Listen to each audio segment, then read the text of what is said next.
Terbang di langit biru, angin sepoi membawa tenang. Mari kita resesi buku, menggugah jiwa, menambah terang. Assalamualaikum warahmatullahi wabarakatuh. Salam pemuda, salam pembaca muda, pewaris generasi bangsa. Nama saya Marham Mahira binti Ahmad Azrain daripada Sekolah Menengah Teknik Tuanku Jaafar.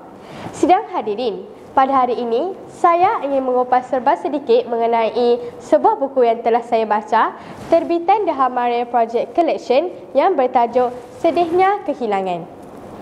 Karya tim Manjada Wajada Legasi 14, terdapat sebanyak 226 muka surat dan halamannya adalah hitam putih. Buku ini berbentuk antologi di mana terdapat 18 orang penulis dalam buku ini. Ia dicetakkan pada Januari tahun 2022 dan ini adalah buku edisi yang pertama. Buku Sedihnya Kehilangan ini mengumpulkan cerita lara yang telah dilalui oleh barisan penulis tentang saat kehilangan yang menjadi kenangan pahit dalam kehidupan. Setiap satu cerita yang ditulis mempunyai pengajaran tersendiri yang boleh pembaca ambil untuk bangkit daripada suatu kehilangan. Membaca buku ini memberi peringatan untuk sentiasa berjasa dan lebih menghargai orang sekeliling. Buku ini mengangkat tema ilmiah dan motivasi yang menggugah dan mengajak pembaca untuk menyadari betapa manisnya kata kehilangan itu.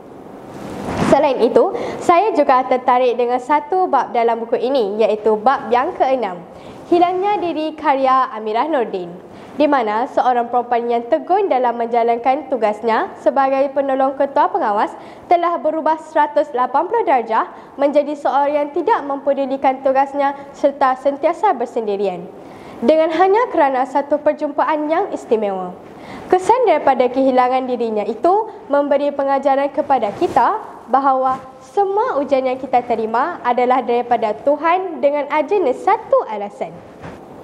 Terdapat satu ayat yang saya minati, iaitu hilangnya percaya diri itu jauh lebih membunuh daripada pedang Damaskus. Tim Manjada Wajada Legasi 14 menggunakan bahasa yang sederhana namun mendalam.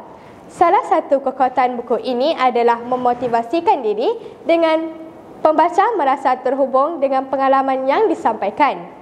Penulis juga membahas bagaimana cara untuk bangkit semula daripada kehilangan. Buku ini mempunyai pengalaman yang sangat menarik dan penuh dengan pengajaran.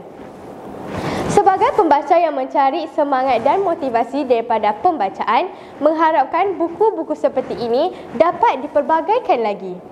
Pada pandangan saya, sedihnya kehilangan merupakan bacaan yang sangat berharga bagi siapa sahaja yang sedang berjuang dengan kehilangan. Burung terbang di atas awan, membawa pesan penuh harapan. Buku motivasi jadi pedoman, semangat hidup dalam genggaman. Sidang hadirin, sebelum saya melabuhkan tirai resensi pada hari ini, terdapat satu mesej penting yang perlu kita pelajari daripada buku ini.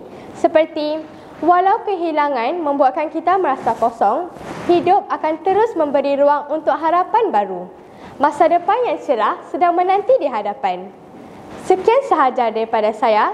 Sekian, terima kasih.